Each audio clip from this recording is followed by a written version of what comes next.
번째 주일이면서 어버이 주일로 이렇게 함께 예배를 드립니다.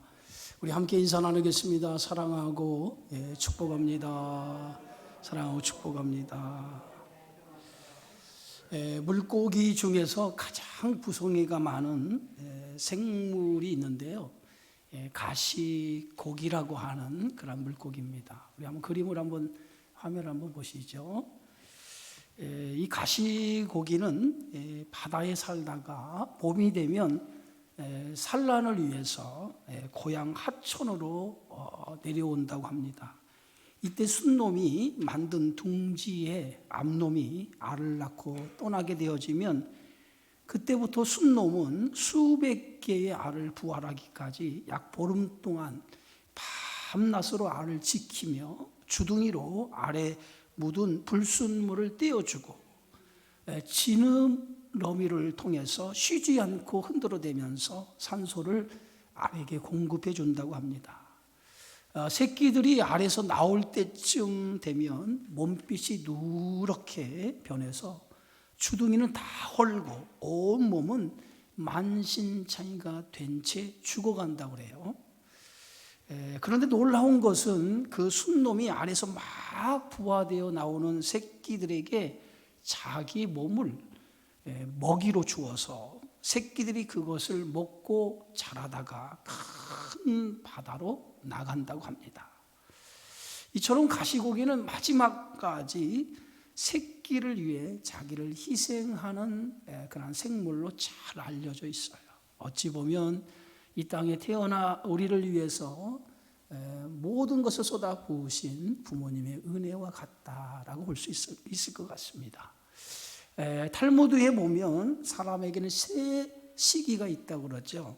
소년기가 있고요, 청년기가 있고 장년기가 있다고 합니다. 이 소년기 때에는요, 부모를 위해 살고, 그리고 청년기가 되면 자신을 위해 살고요, 그리고 장년기가 되면은 자식을 위해서 산다고 합니다. 참 맞는 말이죠. 부모가 되면 부모는 평생 자식을 위해 사는 것이 부모지요. 자식을 다 키워서 시집가고 장가를 보내도 그것으로 부모의 역할은 끝이 아닌 것 같아요. 요즘에 보면 시집가고 장가간 그 아이들 또 손주까지 돌보느니라고 부모님들은 시간이 없어요. 허리가 휘어지면서도 끝까지 그 자식의 자식, 손주를 보면서 자신의 생애를 보내는 것을 보면서 이것이 고귀한 부모님의 은혜요, 부모님의 사랑이 아닌가 그렇게 생각이 되어집니다. 성경에 보면 부모에 대한 지극한 사랑, 헌신에 대한 내용이 참 많이 기록이 되어져 있어요. 예수님 당시에도 자식의 문제를 가지고 찾아온 그러한 이들이 참 많이 있었던 것을 볼 수 있어요. 왜냐하면 자식의 문제가 곧 부모의 문제이기 때문에 자식의 문제 때문에 예수님을 찾아서 자식의 문제를 호소하는 그러한 일들이 있죠. 오늘 마가복음에 보면 회당장 야이로라고 하는 사람이 자신의 딸이 죽어가는 것을 보고 예수님을 찾아옵니다. 회당장은 당시 그 직책이 상당히 유대 사회에 존경받는 그런 직위를 가진 사람이었어요. 그런데 그가 딸의 문제를 들고 예수님 앞에 나오면서 예수님 발 앞에 엎드리죠. 자신의 딸의 문제를 가지고 예수님 앞에 찾아와서 예수님 발 앞에 엎드리는 거예요. 여러분, 딸이 막 죽어간다고 생각해 보세요. 얼마나 고통스럽겠습니까? 얼마나 가슴이 아프겠어요. 자식이 태어날 때 그 태어나는 기쁨은 부모에게 굉장한 기쁨이죠. 그죠? 그러나 그런 기쁨을 안고 태어난 그 자녀가 문제 때문에 죽어간다라고 하면 그 부모의 심정은 얼마나 괴롭고 아프겠습니까? 할 수만 있다면 자신의 목숨과 바꾸고 싶은 것이 부모의 마음일 거예요. 그런데 딸이 다 죽어가는 그 모습을 지켜보고 있을 때에 이 회당장 야이로는 한 가지 소문을 듣게 되어지죠. 그 소문이 바로 예수님에 대한 소문이었고, 예수님을 찾아가서 자신의 죽어가는 그 딸을 위해서 예수님 앞에 무릎을 꿇습니다. 예수님 앞에 무릎을 꿇는 이 회당장의 모습은 자신의 모든 체면을 다 버리고 딸을 살릴 수만 있다면 내가 이것보다 더한 것을 할 수 있다는 생각을 가지고 예수님을 찾아가서 무릎을 꿇게 되어진 것입니다. 회당장 야이로는 간절한 마음으로 예수님께 간청을 하죠. 내 어린 딸이 죽게 되었으니 오셔서 그 위에 손을 대어 내 어린 딸을 살려주었으면 좋겠습니다 라고 마가복음 5장 23절에 보면 그렇게 기록이 되어져 있어요.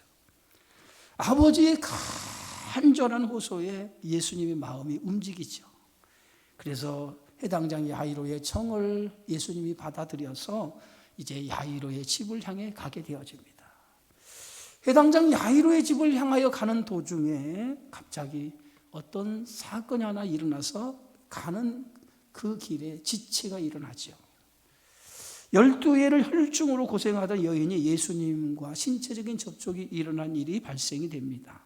예수님은 가던 발걸음을 멈추면서 자신의 몸을 접촉한 여인을 찾기 시작을 하죠. 누가 내 옷에 손을 대었느냐라고 하시면서 예수님께서는 그 한시가 바쁜 상황에도 불구하고 가던 걸음을 멈추면서 자신의 몸에 손을 댄 여인을 찾기 시작하죠. 해당장 야이로는 한시가 급한 상황이에요. 딸의 생명이 위중해서 언제 죽을 줄 모르는 아주 절박한 상황에 있었어요. 그런 위중하고 절박한 상황에 예수님이 지금 지체를 하고 있는 것입니다. 해당장의 마음이 어떻겠어요? 아마 속으로 다 들어가고 있었을 것 같습니다. 해당장 야이로의 마음을 아는지 모르는지 예수님은 계속해서 누가 내 옷에 손을 대었냐 하시면서 시간을 지체하고 있습니다. 그런 가운데 결국은 해당장 야이로 집에서 사람이 와서 딸이 죽었다라고 하는 소식을 전해주게 됩니다. 한 가닥의 소망을 가지고 예수님을 찾아왔는데 그 한 가닥의 소망이 이제 사라지고 절망이 되어진 거예요. 살아있을 때에 예수님을 통해 고치려고 했는데 이제 그 딸이 죽었다라고 하는 그 소식을 전해 듣게 된 겁니다. 그 순간 이 해당장 야이로는 절망에 휩싸이게 됩니다. 더 이상 이제 예수님을 괴롭게 할 필요가 없어졌어요. 절망에 사로잡혀 있는 그 해당장 야이로를 향해서 우리 예수님이 이렇게 말씀합니다. 두려워 말고 믿기만 하라 라고 하는 말씀을 합니다. 두려워하지 말고 믿기만 하라 라고 하는 말씀을 해요. 딸이 죽었는데 무슨 소망이 있겠습니까? 그런데 예수님은 그 절망에 사로잡혀 있는 해당장 야이로를 향해서 두려워하지 말고 믿기만 하라고 예수님은 말씀하십니다. 그리고 곧장 예수님은 베드로와 야고보와 요한을 데리고 해당장 집을 향해 가죠. 해당장 집으로 도착하자 밖에서 사람들의 울음소리가 막 문 밖에까지 크게 들리기 시작을 합니다. 예수님은 해당장 야이로 집에 들어서자마자 사람들에게 이렇게 말합니다. 너희가 어찌하여 떠들며 우느냐? 아이가 죽은 것이 아니라 잔다 라고 예수님이 말씀하십니다. 예수님은 아이가 죽은 것이 아니라는 거예요. 잠을 자고 있다라고 말합니다. 죽는 것과 자는 것의 차이가 어디 있습니까? 죽는 것은 다시는 깨어나지 못하는 것이 죽는 거죠. 잠을 자는 것은 깨어날 수 있다라고 하는 것입니다. 이게 죽는 것과 자는 것의 차이입니다. 예수님은 그 죽은 어린아이를 향해서 죽은 것이 아니라 이 어린아이가 지금 잠을 자고 있다라고 말씀하시면서 이 아이가 깨어서 일어날 것을 말씀하고 있어요. 사람들은 예수님의 말씀을 듣고 비웃기 시작합니다. 어찌 죽는 것과 잠자는 것을 구별하지 못하느냐라고 하는 거예요. 예수님은 비웃는 그 사람들을 다 내보내시고 난 이후에 아이의 부모와 제자들을 데리고 죽어 누워있는 그 아이가 있는 곳으로 들어가서 그 죽어 누워있는 그 아이의 손을 붙잡기 시작합니다. 그리고 예수님은 그 아이의 손을 붙잡고 이렇게 외치기 시작합니다. 소녀야 일어나라. 소녀야 일어나라고 예수님은 그 죽은 아이의 손을 붙잡고 달리다굼이라고 소녀야 일어나라고 그 아이의 손을 잡고 외치기 시작합니다. 예수님이 손을 잡고 그 아이를 향해서 소녀야 일어나라 라고 부르짖는 순간에 죽은 그 아이가 마치 잠을 자고 깨어나듯이 소녀가 벌떡 일어나서 걷기를 시작을 합니다. 자식을 향한 아버지의 간절한 마음, 그 마음이 이 죽은 아이를 살리게 되어졌다는 거죠. 만약 아버지의 간절한 마음이 없었다라고 하면 이 아이는 살아나지 못했을 거예요. 중간에 딸의 죽음의 소식을 듣고 아버지가 절망하고 있을 때에 예수님은 두려워 말고 믿기만 하라고 하는 그 말씀을 이 아버지가 믿지 않았다면 이 아이는 살아나지 못했을 거예요. 아이를 살리고자 끝까지 예수님의 말씀을 믿고 죽음의 절망을 깨고 살 수 있다라고 하는 희망을 가지고 끝까지 예수님을 믿고 예수님을 따라갔던 회당장의 믿음으로 이 아이가 살아날 수 있게 되어진 줄 믿습니다. 자식을 향한 부모의 사랑은 어떤 상황에도 포기하지 않아요. 어떤 상황에도 자신의 전부를 들여서라도 자식을 위해 희생하는 것이 부모의 사랑이고 부모의 마음이라고 생각해 볼 수 있습니다. 또 하나 성경은 수로보니게 여인을 통해서 자녀를 향한 어머니의 간절한 마음을 엿볼 수 있습니다. 예수님이 아무도 모르게 두로와 시돈 지방으로 들어가시죠. 아마도 예수님이 지친 육신을 달래기 위해서 쉼을 얻기 위해서 이곳에 들어가신 게 된 것 같습니다. 아무도 모르게 예수님이 이곳에 들어가셨는데 어떻게 사람들이 예수님이 그곳에 왔는지 알게 되었는지 가나안 여인이 예수님을 찾아온 거예요. 그런데 이 여인이 예수님을 찾아온 이유는 그 여인의 딸이 흉악한 귀신이 들릴 문제로 인해서 예수님을 찾아오게 되어졌다는 거예요. 마태복음 15장 22절에 보니까 흉악한 귀신이 들린 딸의 문제를 들고 예수님이 찾아왔어요. 마가복음에 보면 더러운 귀신이 들린 여인이었다라고 성경은 소개하고 있습니다. 귀신 들린 딸, 그 딸을 어머니는 지켜보는 그 괴로운 심정을 가지고 예수님이 이 두로와 시돈에 오셨다고 하는 그 소문을 듣고 그 괴롭고 그 아픈 마음을 가지고 딸의 문제를 들고 예수님 앞에 찾아오게 되었다는 거예요. 여러분 한번 생각해 보세요. 귀신 들린 딸이 여러분의 자녀라면 얼마나 괴롭겠습니까? 요즘 장애를 가진 아이 부모를 둔 그런 아이를 둔 부모님들이 상당히 많이 있어요. 장애를 둔 부모의 마음 여러분 한번 생각해 보신 적 있나요? 정말 장애를 두고 그 장애를 키우며 살아가는 그 부모의 마음은 그 부모의 가정은 정말 괴롭고 힘든 그런 가정을 볼 수가 있습니다. 제 아이가 이제 발달장애 사역을 이제 하게 되어지는데 신체적인 것은 22살, 24살, 28살 이렇게 신체적으로 육체의 나이는 28, 29, 30살까지 있는데 정신적인 연령은 3살에서 5살 사이예요. 덩치는 이렇게 신체적인 것은 이렇게 우리 보기에도 성년인데 정신의 연령은 5살인데 그들이 똥을 싸고 오줌을 싸고 그냥 아무런 인지 능력을 갖지 못하는 그들을 보면서 그 부모님들이 그 아이들 때문에 자기 생애를 포기하고 아이들과 씨름하는 그 모습을 보면서 그 가정이 얼마나 힘들고 어려운지를 깨달으면서 정말 그 아이를 키우는 것, 그 아이에게도 정말 어떤 케어가 필요하지만은 그 부모에게도 상당한 정신적인 케어가 필요하다라고 하는 것을 느끼면서 목회를 시작하고 있습니다. 저는 이렇게 장애를 가지고 있다라고 하는 것 자체가 얼마나 힘든가라고 하는 것을 볼 때에 정말 귀신 들려서 그 귀신에 사로잡혀서 물속에도 들어가고 불 가운데 들어가는 그 자식을 보는 부모의 심정, 어머니의 심정은 어떻겠어요? 그런 아픈 심정을 가지고 이 여인이 회당장 야이로처럼 예수님을 찾아와서 예수님 발 앞에 엎드리기 시작합니다. 그리고 예수님 앞에 자신의 딸, 이 귀신이 들린 흉악한 귀신에 붙들려 있는 자신의 딸을 고쳐달라고 간절히 요청하죠. 마가복음 7장 26절에 보면 예수님은 그 여인의 간청을 한마디로 거절해버려요. 그렇게 간절한 마음으로 예수님과 요청을 했는데, 회당장 야이로의 그 딸이 죽어갈 때는 그 집에 가서 내가 고쳐주겠다고 말씀한 예수님께서 오늘 수로보니게 여인이 간청했던 그 간청을 한마디로 외면해버리고 맙니다. 예수님이 외면한 이유가 어디 있습니까? 오늘 마가복음 7장 27절에 성경은 이렇게 말하고 있습니다. 예수께서 이르시되 자녀로 먼저 배불리 먹게 할지니 자녀의 떡을 취하여 개들에게 던짐이 마땅치 아니하니라. 예수님의 이 말씀은 대단히 이 수로보니게 여인에게는 자존심이 상하는 말이었습니다. 수로보니게 여인을 향해서 예수님은 개라고 비유하면서 말씀하고 있는 거예요. 당시 유대인들은 이방인을 개에 비유했습니다. 예수님은 나는 이방인을 위해서 오지 않았다라고 하는 거예요. 나는 지금 이방인에게 은혜를 허락할 수 없다는 거예요.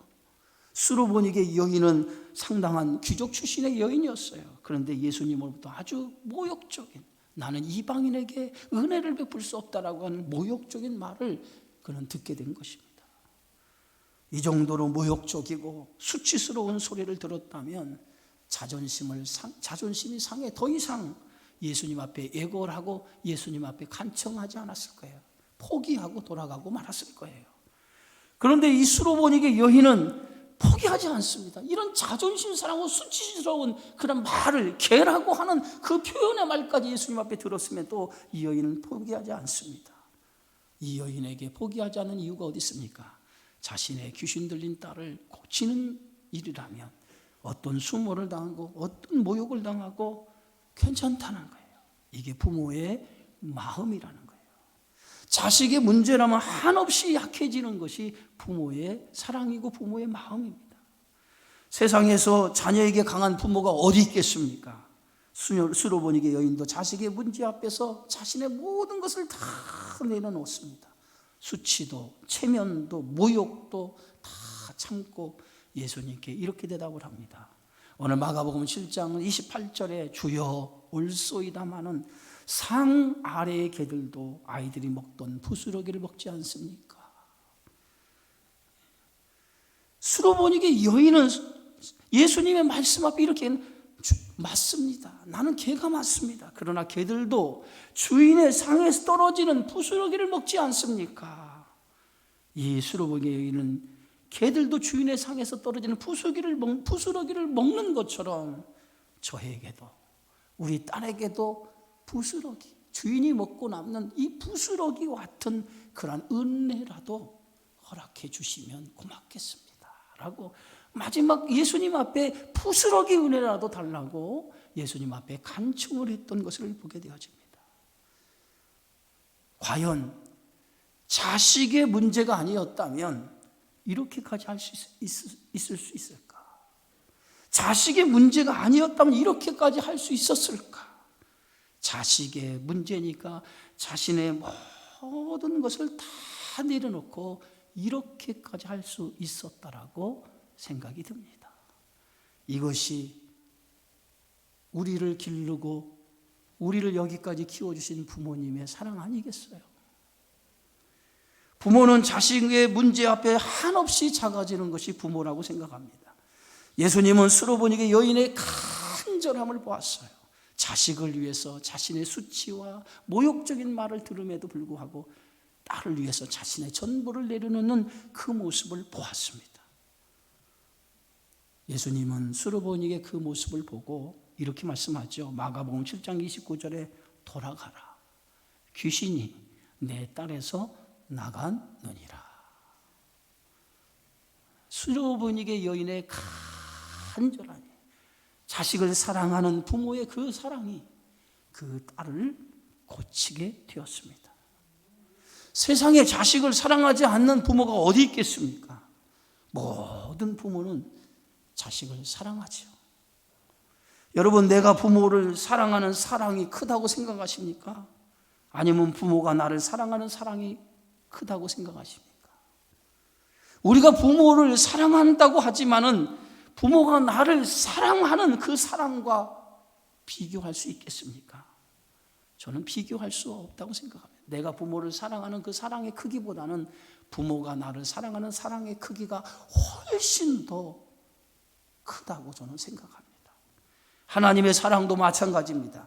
내가 하나님을 사랑하는 사랑보다도 하나님이 나를 사랑하는 그 사랑이 훨씬 더 크기 때문에 내가 하나님의 은혜 안에서 살아가게 되어지는 줄 믿습니다. 하나님이 부모를 이 세상에 허락해 준 이유가 있다고 하죠. 하나님의 사랑이 얼마나 큰지를 알게 하기 위해서 하나님 대신 부모를 주었다는 거예요. 그래서 부모를 통해서 하나님의 사랑을 알 수 있게 했다고 하는 것입니다. 오늘 성경 말씀 신명기 5장 16절의 말씀은 나는 내 하나님 여호와께서 명령한 대로 내 부모를 공경하라. 그리하면 내 하나님 여호와가 내가 준 땅에서 내 생명이 길고 복을 누리리라 라고 말씀합니다. 오늘 이 말씀은 10계명 가운데 5번째 계명의 말씀입니다. 이 10계명은 인간이 지켜야 할 계명을 담고 있는 내용이에요. 1계명에서 4계명, 4계명까지는 대신관계, 하나님에 대한 관계에 대한 계명이 이고요. 5번째에서 10번째 계명은 대인관계, 인간관계에 대한 계명입니다. 인간관계의 계명 가운데 첫 번째 계명이 뭐냐? 내 부모를 공경하라 라고 하는 것이 인간관계의 계명의 첫 번째 계명이었어요. 이 말씀은 어떤 의미를 가지고 있습니까? 부모는 하나님을 대신하는 것이다. 그렇기 때문에 인간관계에서 제일 중요한 게 뭐냐? 내 부모를 공경하는 것이라고 오늘 성경은 가르치고 있습니다. 공경하라고 하는 말은 어떤 의미를 있습니까? 공경하는 말은 순종하라고 하는 말과 청종하라고 하는 말과 같은 의미를 가지고 있습니다. 부모 공경은 부모님의 말씀에 청종하는 것부터 시작하고 부모의 말씀에 순종하는 것부터 시작한다는 거예요. 이것이 부모 공경의 시작이라는 거예요. 부모의 말씀에 업신여기지 말고 부모의 말에 순종하는 것으로부터 부모 공경이 시작된다는 거예요. 많이 배웠다고요? 부모가 못 배웠다고요? 많이 배운 자식이 못 배운 부모를 무시하거나 업신여기서는 안 된다는 거예요.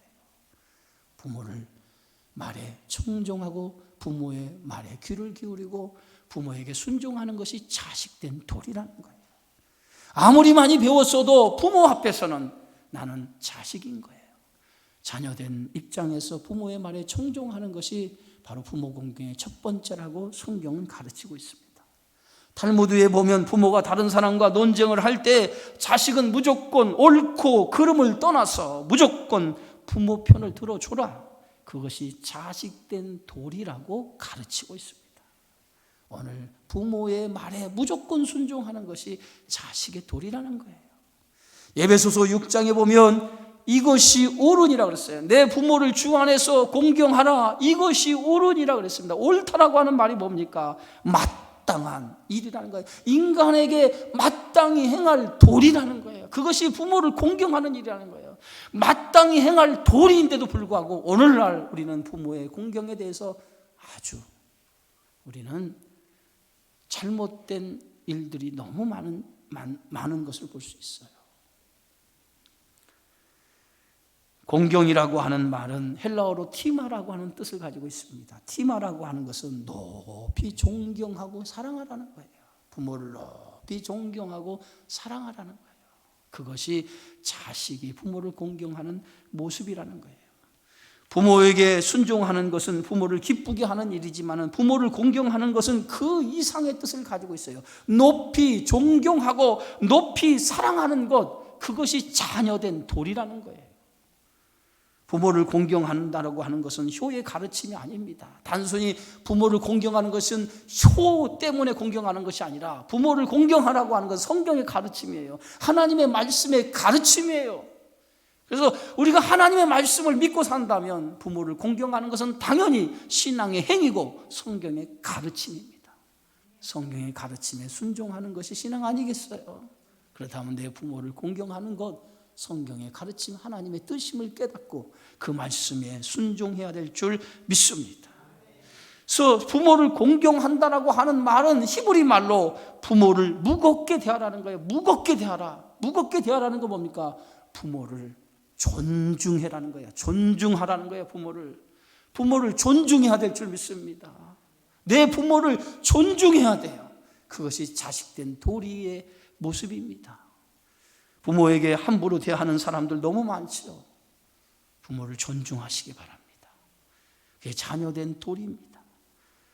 부모의 말에 경청하고 부모의 말에 순종하시기 바랍니다.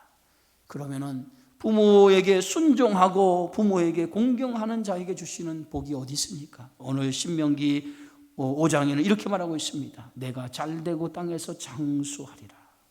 여호와가 내게 준 땅에서 내 생명 길고 복을 누리리라. 내가 잘되고 장수하리라. 이 말이 뭡니까? 오늘 부모를 공경하게 되어지면 그 공경의 복이 여러분에게 돌아간다는 거예요. 여러분에게 돌아간다는 거예요. 그것이 바로 오늘 성경에서 주시는 가르침인 줄 믿으시기 바랍니다. 사랑하는 성도 여러분, 효도는 다른 것 아니에요. 여러분 거창한 것을 효도하려고 하지 마시고 부모에게 사랑을 받은 만큼 그 사랑을 돌려주려고 하는, 갚으려고 하는 마음에서부터 시작하시기 바랍니다. 작은 소리에 귀를 기울이시고 부모를 존중하시고 부모를 사랑하시기 바랍니다. 얼마나 많은 사랑을 우리는 부모님에게 받았습니까? 그 많은 사랑을 받고도 부모님의 그 사랑을 잊고 산다면 우리는 자식된 도리가 아니죠. 어버이 주일이 되어서 이 어버이날 하루를 부모에게 효한다고 해서 효도가 한다고 우리가 말할 수 있겠습니까? 평상시에 부모를 존중하면서 부모의 은혜에 감사하면서 살아가기를 주의 이름으로 축원합니다. 초대 문화부 장관이었던 이어령 교수가 자신의 딸이 먼저 세상을 떠났어요. 그리고 이제 뒤늦게 얼마 전에 이제 이어령 교수도 세상을 떠났습니다. 떠나기 전에 그가 자기의 딸을 그리워하면서 한 편의 글을 썼어요. 늦기 전에 깨닫는 은혜라고 하는 글을 하나 썼는데 그 글의 내용을 제가 여러분에게 읽어주겠습니다. 한번 자막을 보시고 함께 이 글을 감상해 보시기 바랍니다. 이어령 선생님은 젊은 시절 가난했고 너무 바빴다고 합니다. 아빠로서 딸을 사랑할 수 있는 길은 돈을 벌어 바비 인형이나 피아노를 사주고 좋은 사립학교에 다닐 수 있게 해주는 것이라고 믿었습니다. 어느 날 어린 딸 미나가 글 쓰던 자신의 서재의 문을 두드렸습니다. 아빠에게 굿나잇 저녁 인사를 하러 온 것입니다. 아마도 딸은 안아주기를 그리고 새 잠옷을 자랑하고 싶었던 것 같습니다. 그런데 아빠는 마침 떠오르는 영감을 글에 담아내기 위해 여력이 없었습니다. 글에 집중하느라 뒤돌아보지도 않은 채 손만 흔들며 굿나잇 미나라고 이렇게 했습니다. 예민한 아이였던 딸 미나는 아빠의 뒷모습만 보고 돌아서서 방으로 돌아갔습니다. 시간이 흘러 딸이 결혼도 하고 중년이 되었지만 사랑하는 딸은 암에 걸려 결국 아버지보다 먼저 하나님의 부름을 받았습니다. 이어령 선생님은 죽은 딸의 생전에 했던 인터뷰 기사를 읽었습니다. 그때 수십 년 전에 그날 밤이 떠올랐습니다. 그리고 아빠의 사랑을 받고 싶었는지를 알았습니다. 딸은 인터뷰 기사에서 퇴근해 온 아빠의 팔에 매달렸을 때 아빠 밥 좀 먹자 하고 밀쳐낸 적이 있었다고 합니다. 그날 아빠가 자기를 사랑하지 않는 줄 알았다고 했습니다. 한 번은 원고 마감이야 얘 좀 데려가 라고 엄마에게 소리치는 아버지 말에 가슴이 찢어지는 듯 같았다고 했습니다.